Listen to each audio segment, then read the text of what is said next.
बंधु नमस्कार। आमे आज कर्कट राशि उपरे दीपद दुख सुख हवा।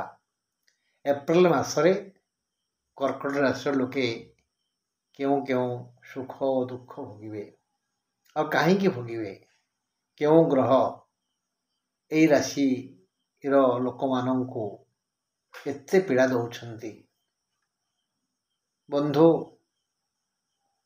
शनि सप्ताह 7.5 वर्ष शुणी खुशी हेबे। यही शनि सप्ताह शेष अध्याय बोले नवम शनि आसवाक जाऊँगी मे 2 तारिख रे। मे 2 तारिख पर्यंत आमको अष्टम शनिर कष्ट भोगिया पड़ो। बारंबार मुझे जेकोसी ग्रह अष्टमस्थ हेले ही दुख दे था। एणु कर्कट राशि समस्त बंधु दीर्घ दिन है आर्थिक मानसिक शारीरिक जंत्रण दग्धीभूत। जार जी आय होता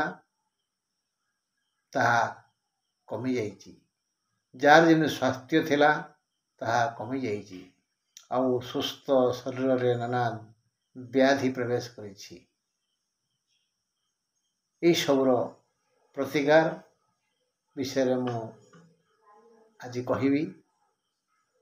आशा करे आपण माने भरोसा और विश्वास रखी से प्रायश्चित करिवे। मु निकटरे कर्कट राशिर अधिपति चंद्रंकर कवच पाठ करी, जहाँकि मु आपण मानू अनुरोध करी जे प्रत्येक कर्कट राशिर मंगल पाई चंद्रंक कवच शुणु व पाठ करंतु। कारण राश्याधिपति यदि संतुष्ट ताहले से वज्र कवच भली व्यक्ति को रक्षा करिथाए। कर्कट राशि अधिपति चंद्र, चंद्र वृषरे उच्च और बिछारे नीच। ज्योतिष शास्त्र चंद्र को मन कह जाए। चंद्र मातांकर प्रतिनिधि, चंद्र ही शिवंक शिर शोभा पाई थांती। चंद्र यदि भल स्थान अच्छी तेबे मांकर देह भल रहिबो, नहले तमे जन्म हेबा परठू तो माँ असुस्थ हो जाइथिबे। पुनर्वसु, पुष्या और अश्लेषा यही तीनोटी नक्षत्र कर्कट राशिर। पुष्या नक्षत्र गुरुवार पड़िले कहती गुरु पुष्या जोग, रविवार पड़िले कहती रवि पुष्या जोग। यह अत्यंत शुभ दिन। एणु पुष्या नक्षत्र 27 नक्षत्र मध्य श्रेष्ठ बोली स्वीकृत होइछि। श्री जगन्नाथंकर पुष्याभिषेक हुए। तेणु पुष्या नक्षत्र रे जात व्यक्ति माने खाली सुंदर नहंती, ज्ञानी मध्य, धैर्यवान, शांत, शिष्ट, भद्र, नम्र, उदार। श्री रामचंद्र और श्री भरतंकर अश्लेषा कर्कट थिला। यही दुई भाईंकर चरित्र विषय न जाने किए। एणु अश्लेषा कर्कट रे जन्म होइथिबा व्यक्ति माने भाग्यवान। से माने साहसी, धैर्यवान, वीर और अन्याय विरुद्ध रे स्वर उत्तोलन करिवार व्यक्तित्व सेमानकर अछि। बंधु एबे ग्रह जगत रे कर्कट पाई तृतीय केतु, दशम गुरु, नवम राहु, नवम रवि, नवम बुध। 13 तारीख रे सेठाकु शुक्र जीवे। एबे अष्टम शनि, अष्टम मंगल और अष्टम शुक्र। एप्रिल 14 रे रवि मेष को जीवे। सुतरां मंगल कुंभ को आसिला परे कर्कट राशिर समस्या बढ़ी जाइछि। दीर्घ दिन हेला यही राशिर लोके आर्थिक, मानसिक और शारीरिक जंत्रणा भोगिले। शनि थिले ना, मंगल आसीगले, शनि मंगल पड़ेनी। तेणु अष्टम এই ଦୁଇଟି ଗ୍ରହ ରହି ଯେବେଠୁ ମଙ୍ଗଳ ଆସିଲେଣି ଦୁଃଖ ଆହୁରି ବଢ଼ିଯାଇଛି। ବିଶେଷ କରି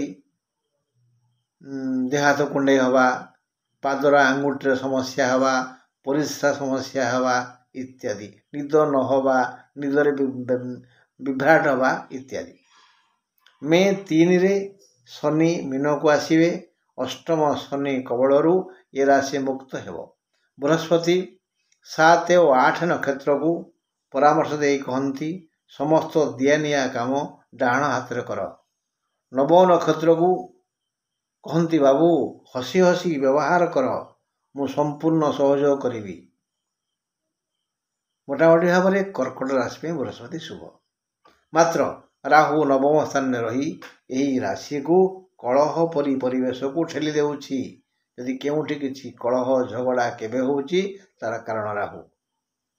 ସୁତରାଂ ଯଦି ଆପଣ ପାରିବେ, ଆପଣ ଜାତକରେ ରାହୁ ଯଦି ଅଶୁଭ ସ୍ଥାନରେ ଅଛି, ମାନେ ଅଷ୍ଟମରେ ଅଛି ଜାତକରେ, ତେବେ ପ୍ରତିଦିନ ଘରେ କିଛି ବିରି ପୋଡ଼ନ୍ତୁ, ମାନେ 8ଟା ବିରି ପୋଡ଼ନ୍ତୁ ଆଉ ସେ ବନ୍ଧ ଘରେ ବୋଲୁ। ରାହୁ 9ମ ସ୍ଥାନରେ ରହି ଏ ରାଶିକୁ କଳହ ପରି ପରିବେଶକୁ ଠେଲି ଦେଉଛନ୍ତି। କେତୁ 7ମ ନକ୍ଷତ୍ରକୁ ସୁଖ ଦେଉଥିଲା ବେଳେ 8ମ ଓ 9ମ ନକ୍ଷତ୍ରକୁ ହାନି ଦେଉଛନ୍ତି। ତେଣୁ କେତୁ ପାଇଁ ମଧ୍ୟ ଏହି ଶାରୀରିକ ସମସ୍ୟା ହେଉଛି।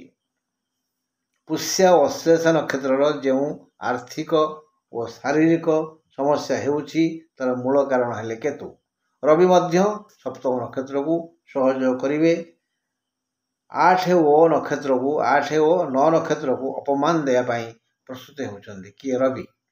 ତେଣୁ ରବିଙ୍କର ସହଯୋଗ ଆମେ କାମନା କରିବା।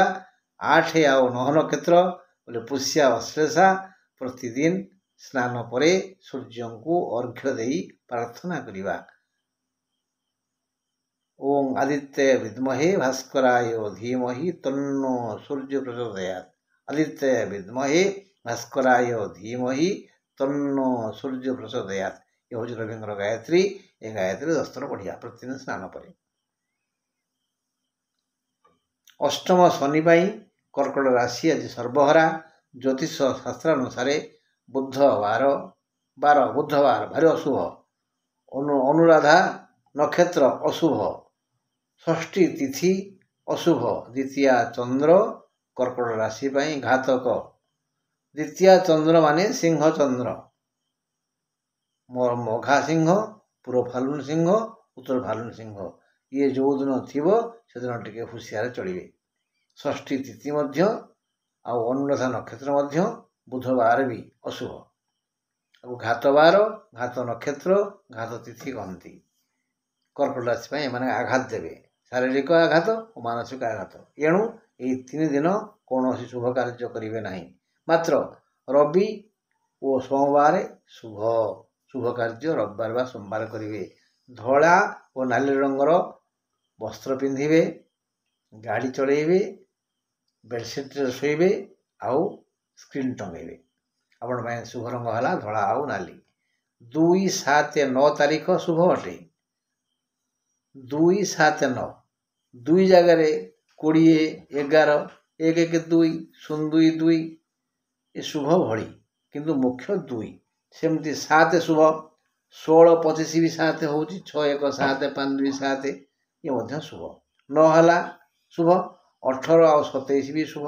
ସୁତରାଂ ଚେଷ୍ଟା କରିବେ ଯଦି ଶୁଭ କାର୍ଯ୍ୟ କରିବାକୁ ଅଛି 2, 7, 9 ତାରିଖରେ, ନହେଲେ 20, 11, 16, 25, 18 ଓ 27 ତାରିଖରେ। ଉପରୋକ୍ତ ଅଶୁଭ ଗ୍ରହଙ୍କ କବଳରୁ ରକ୍ଷା ପାଇଁ କର୍କଟ ରାଶିର ଅଧିପତି ଚନ୍ଦ୍ରଙ୍କ କବଚ ଶ୍ରଦ୍ଧାରେ ଓ ବିଶ୍ୱାସରେ ଦିନକୁ 2 ଥର ପଢ଼ନ୍ତୁ ବା ଶୁଣନ୍ତୁ। ମଙ୍ଗଳ ହେବ ବନ୍ଧୁ, ମଙ୍ଗଳ ହେବ। ଭୁବନେଶ୍ୱରୀଙ୍କୁ ହ୍ରିଂ ବୀଜ ମନ୍ତ୍ରରେ ପ୍ରାର୍ଥନା କରନ୍ତୁ। ମନ୍ତ୍ର ହେଲା ହ୍ରିଂ ଐ ଭୁବନେଶ୍ୱରୀ ପ୍ରସିଦ। ମନ୍ତ୍ର ମନେ ରଖନ୍ତୁ, ହ୍ରିଂ ଐ ଭୁବନେଶ୍ୱରୀ ପ୍ରସିଦ। ଏହି ମନ୍ତ୍ର ଦୈନିକ 11 ଥର ପଢ଼ନ୍ତୁ, ମଙ୍ଗଳ ହେବ।